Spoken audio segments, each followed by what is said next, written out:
عن عبد الله بن عمر رضي الله عنهما قال قال رسول الله صلى الله عليه وآله وسلم بني الإسلام على 50 شهادة أن لا إله إلا الله وأن محمد رسول الله وإقام الصلاة وإيتاء الزكاة والحج وصوم رمضان متفق علیہ۔ محترم حضرات، 40 کی یہ تیسری حدیث آپ کے سامنے پڑھی گئی ہے، جس میں اللہ کے رسول صلی اللہ علیہ وآلہ وسلم نے اسلام کو ایک عمارت سے تعبیر کیا ہے۔ جس دین کے ہم اور آپ ماننے والے ہیں اور اس کے حلقہ بگوش ہیں، اس دین کو ایک ایسی عمارت سے تعبیر کیا ہے جس کے 5 ستون ہیں۔ اب اگر ان ستونوں میں سے کوئی ایک ستون کمزور ہو جائے یا گر جائے تو وہ عمارت منہدم ہو جائے گی۔ اور عمارت سے تعبیر کر کے دراصل اللہ کے رسول صلی اللہ علیہ وسلم نے اسلام کو انسانوں کے لیے عافیت اور سکون کا باعث قرار دیا ہے۔ جیسے انسان کسی مکان میں، کسی گھر میں ہوتا ہے تو وہ خطرات سے محفوظ ہوتا ہے، وہ ہر طرح کی تکلیف سے محفوظ ہوتا ہے، خوف اور ڈر سے محفوظ ہوتا ہے اور اسے سکون نصیب ہوتا ہے۔ ایسے ہی جو اسلام کے سایہ عاطفت میں آ جاتا ہے وہ امن و سکون کے گہوارے میں پہنچ جاتا ہے، وہ بندوں کے بلا وجہ کے خوف اور ان کے ڈر سے محفوظ ہوتا ہے، وہ اللہ تبارک و تعالیٰ کے حفظ و امان میں آ جاتا ہے۔ یہی وجہ ہے کہ اسلام پوری انسانیت کے لیے اور پورے عالم کے لیے امن اور سلامتی کا ضامن ہے۔ اسلام کے سوا دنیا کے کسی بھی مذہب میں، چاہے وہ خود ساختہ مذاہب ہوں، چاہے وہ سابقہ آسمانی مذاہب ہوں، کہیں بھی امن عالم کے لیے کوئی ضمانت نہیں دی جا سکتی۔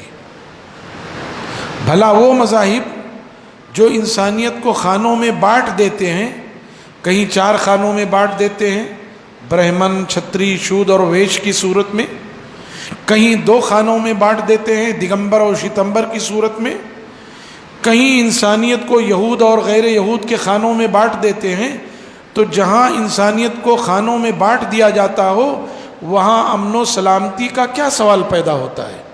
وہاں انسانیت کو سکون کہاں سے مل سکتا ہے؟ لیکن اسلام نے جو نعرہ بلند کیا وہ ہماگیر نعرہ ہے۔ اسلام نے کیا کہا؟ یا ایھا الناس انا خلقناکم من ذکر و انثی وجعلناکم شعوبا وقبائل لتعارفوا ان اکرمکم عند اللہ اتقاکم۔ اے لوگو، اور الناس کہہ کر کے تمام طرح کی تفریق مٹا دی ہے، سب کو اسلام کے دامن عفو میں جگہ دیا ہے اور سب کو رب کی بندگی کی دعوت دی ہے، سب کو اللہ کا بندہ بنا دیا ہے، اور کالے گورے، ادنا اعلیٰ، حاکم محکوم اور یہ جو بر اعظموں اور جغرافیائی طور پہ تقسیم ہے سب ختم کر دیا۔ کیا کہا؟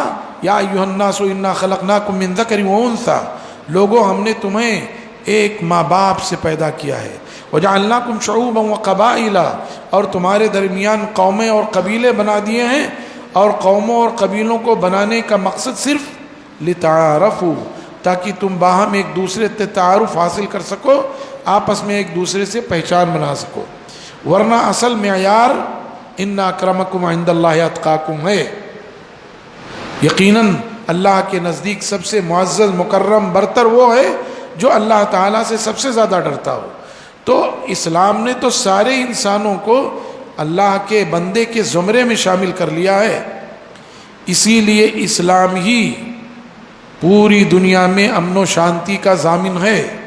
اور رمضان المبارک کی مناسبت سے میں پوری دنیا کو یہ پیغام دیتا ہوں کہ اسلام ہی واحد وہ مذہب ہے جو دنیا کو امن و شانتی دے سکتا ہے، اور اسلام ہی وہ واحد مذہب ہے جس نے دہشت گردی کو، ظلم کو کچلا اور روندا ہے۔ اس لیے کہ اسلام وہ مذہب ہے جس نے یہ کہا ہے کہ جس نے پیدا کیا ہے، جو تمہیں روزی بہم پہنچاتا ہے، جس کی نعمتوں سے تم فائدہ اٹھاتے ہو اسی کی عبادت کرو، اسی کے گن گاؤ. یہی توحید ہے، یہی انصاف ہے، یہی عدل ہے. اور اگر کوئی کھاتا کسی اور کی ہے، نعمتوں سے فائدہ کسی اور کے اٹھاتا ہے اور گن کسی اور کے گاتا ہے، یہی ظلم ہے. اور ظلم ہی کا نام دہشت گردی ہے، ظلم ہی کا نام بدماشی ہے، ظلم ہی کا نام غنڈہ گردی ہے. اسلام کے سوا دنیا کے کسی بھی مذہب میں امن عالم کے لیے کچھ نہیں ہے. 2-4 قدم چلیں گے، نعرہ وہ دیں گے، لیکن حقیقی امن، حقیقی بھائی چارگی، حقیقی ہماگیریت اگر کہیں مل سکتی ہے تو اسلام میں مل سکتی ہے. کہ اسلام کا مادہ ہی سلم ہے. سلم کے معنی ہوتے ہیں صلح و آشتی. آپ دیکھیے اس حدیث میں جو تشریح ہوئی کہ اس بات کی گواہی دو کہ اللہ کے سوا کوئی معبود نہیں. جب دنیا کی منزل ایک ہی ہو تو وہاں اختلاف نہیں ہو سکتا ہے. جب سب کو یہ معلوم ہو کہ ہمارا پیدا کرنے والا روزی رساں اللہ ہے، اسی کی نعمتوں سے ہم فائدہ اٹھاتے ہیں اور اسی کی عبادت لازم ہے، تو آدمی اختلاف نہیں کرے گا. اور جب یہ معلوم ہو جائے کہ محمد صلی اللہ علیہ وسلم اللہ کے رسول ہیں، وہی واجب الاتباع ہیں، وہی لائق اتباع ہیں، تو پھر آدمی اختلاف نہیں کر سکتا. جب آدمی کو یہ معلوم ہے کہ اقامت صلاۃ کرنی ہے، اور اقامت صلاۃ کا مطلب یہ ہے کہ صلاۃ کے لیے نکلے تو اچھی طرح سے اپنے گھر سے وضو کیا.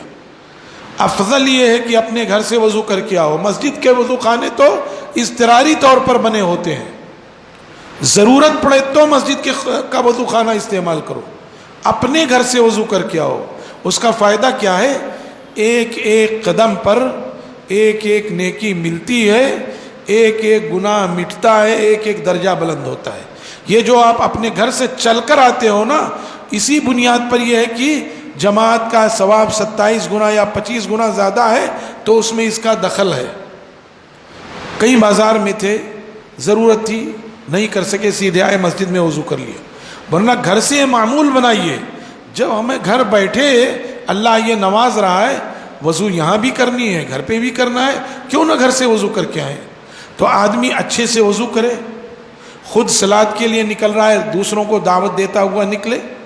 جب مسجد میں پہنچ گیا تو اچھے انداز میں رکوع، سجدہ، قیام، قعود کرے، چڑیوں کی طرح ٹھونگ نہ مارے، اچھے طرح سے تعدیل ارکان کے ساتھ کرے. اسی کو اقامت صلاۃ کہتے ہیں. تو جب وہ صف میں کھڑا ہوتا ہے تو وہ اور اس کا بھائی جس کے لیے اس کے دل میں کچھ کھوٹ ہے، جب دونوں کے پیر ملتے ہیں تو اللہ تبارک و تعالی ان کے دلوں میں یکسوئی پیدا کر دیتا ہے. جب وہ ایک دوسرے کو سلام کرتے ہیں تو اللہ تبارک و تعالی ان کے دلوں میں محبت پیدا کر دیتا ہے. اللہ کے رسول صلی اللہ علیہ وسلم فرماتے ہیں اذا التقى المسلمان، جب دونوں مسلمان باہم ملتے ہیں، فتصافحا، اور وہ باہم مصافحہ کرتے ہیں خلوص دل کے ساتھ، تو ان کے گناہ ایسے ہی جھڑ جاتے ہیں جیسے خزاں کے موسم میں، پتجھڑ کے موسم میں تیز ہوا چل رہی ہو اور سوکھے ہوئے پتے درخت سے گرتے ہیں، ایسے ہی ان کے گناہ جھڑ جاتے ہیں. کتنی بڑی بات کہی گئی. یہ امن و شانتی کے مظاہر ہیں اسلام کے. یہ اسلام کی خوبیوں میں سے، اسلام کے محاسن میں سے ایک اہم خوبی ہے کہ اسلام امن و سلامتی کا ضامن ہے. جہاں اس نے صلاۃ کے ذریعے دلوں کو جوڑا، وہیں زکوٰۃ کے ذریعے اپنے معاشرے میں پسماندہ، غریب، محتاج، قلاش، یتیم، بیوہ، ان کی مددگیری کی ہے. صلاۃ جو ہے وہ اللہ کے حقوق میں اہم ترین ہے، سب سے اہم ہے. ایسے ہی زکوٰۃ کا فائدہ بندوں کو پہنچتا ہے. اور صوم کا تو عالم یہ ہے کہ اللہ تعالیٰ نے صائمین کے لیے اسپیشل دروازہ تیار کر دیا ہے. اللہ تعالیٰ نے فرشتوں سے کہہ دیا روزے دار کا اجر تم نہیں دو گے، میں دوں گا. اور جب اس کی ذات اتنی عظیم ہے کہ ہم اس کا احاطہ نہیں کر سکتے تو وہ کتنا دے گا ہم سوچ بھی نہیں سکتے. ایک آدمی معمولی حیثیت ہوتی ہے وہ دیتا ہے تو 10 20 50 دیتا ہے. ایک آدمی ارب پتی ہوتا ہے تو وہ 10 20 ہزار دے دیتا ہے. اور اللہ کی ذات تو اللہ نے درجہ بلند کیا. اور حج کے ذریعے انسان کو اس کی پیدائش، حج کے ذریعے یوم آخرت یاد دلا دیا گیا. جب پیدا ہوا آدمی تو اس کے بدن پہ کوئی کپڑا نہیں تھا، آخرت میں اس کے بدن پہ کوئی کپڑا نہیں ہوگا، سفید لباس پہنا کر کے گویا اس کی ابتدا اور اس کی انتہا یاد دلا دی گئی۔ تو اللہ تبارک و تعالی نے اسلام کو ایک عمارت سے تعبیر کر کے سکون دیا ہے۔ اللہ کے رسول صلی اللہ علیہ وسلم فرماتے ہیں کہ دو فرشتے آئے اور انہوں نے کہا کہ اس شخص کی مثال بیان کیجیے۔ رسول اللہ صلی اللہ علیہ وسلم نے خواب میں دیکھا دو فرشتے آئے اور سرہانے کھڑے ہو گئے اور کہا اس شخص کی مثال دیجیے۔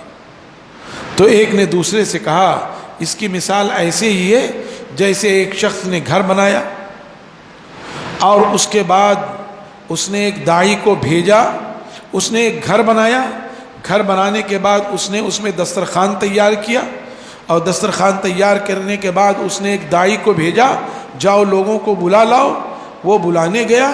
اب جس نے اس کی دعوت قبول کر لی وہ گھر میں داخل ہوا، دسترخوان سے کھایا اور اس کا آقا بھی اس سے راضی ہے، اور جس نے اس داعی کی دعوت قبول نہیں کی تو نہ وہ گھر میں داخل ہو سکا، نہ وہ دسترخوان سے فائدہ اٹھا سکا، اور نہ ہی اس کا رب اس سے راضی ہوا۔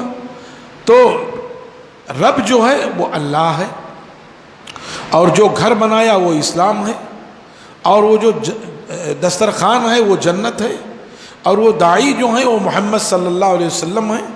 اب جس نے محمد صلی اللہ علیہ وسلم کی بات قبول کر لی وہ اسلام میں داخل ہو گیا، وہ جنت میں جائے گا، جنت کی نعمتوں سے کھائے گا اور پیے گا، اور اللہ تعالیٰ اس سے راضی ہوگا۔ تو اسلام کو اللہ نے گھر سے تعبیر کیا، اور گھر کس لیے ہوتے ہیں آپ سب جانتے ہیں، گویا اسلام ہی اس کائنات میں امن و شانتی کا، صلح کا ضامن ہے، اسلام کے سوا اور کوئی نہیں۔ کاش ہم مسلمان اس بات کو سمجھتے اور دین کے تقاضوں کو پورا کرتے، اور دین کے جو واجبات اور فرائض ہے ان کو اپنی زندگی میں سمیٹتے اور سموتے، اور دنیا والوں کے لیے ہم ایک نمونہ بن جاتے۔ اللہ سے دعا ہے کہ اللہ تعالی ہم سب کو اسلام کی جیتی جاگتی تصویر بنا دے، اور یہ رمضان المبارک کا مہینہ تربیت کا مہینہ ہے، انقلاب کا مہینہ ہے۔ یہ مہینہ اسی لیے آیا ہی ہے کہ ہماری اور آپ کی شخصیت سازی کرے۔ کیریئر گائیڈنس اسکولوں میں ہوتے ہیں، چند کورسز کے لیے ہوتے ہیں، تھوڑے موقع کے لیے، نیٹ کے لیے، JEE کے لیے، اور IPS سے سول سروسز کے لیے کیریئر گائیڈنس ہوتے ہیں۔ اور یہاں جو کیریئر گائیڈنس ہو رہی ہے، ربنا آتنا فی الدنیا حسنۃ وفی الآخرۃ حسنۃ وقنا عذاب النار۔ کیا ہم میں کوئی ہے جو اپنی شخصیت سازی کے لیے تیار ہو، جو اپنی شخصیت سازی کے لیے کمر بستہ ہو، جو دل سے اس بات کے لیے اقرار و اعتراف کر چکا ہو کہ رمضان المبارک کے ساتھ ہماری شخصیت میں، ہماری ذات میں تبدیلی آئے گی اور اس کا اثر تا حیات ہماری زندگی پر رہے گا۔ اللہ سے دعا ہے کہ اللہ تعالیٰ اس رمضان المبارک کو ہماری ذات کے لیے، ہماری شخصیت کے لیے موسم انقلاب بنا دے۔ اللہ تعالیٰ ہمارے دین کو اس دنیا کے لیے صلح و آشتی کا گہوارہ، اور ہم مسلمانوں کو دنیا میں امن و شانتی قائم کرنے والا بنا دے۔ اللہ تعالیٰ ہم سب سے راضی ہو جائے، ہم پر اپنے رضا کی چادر تان دے۔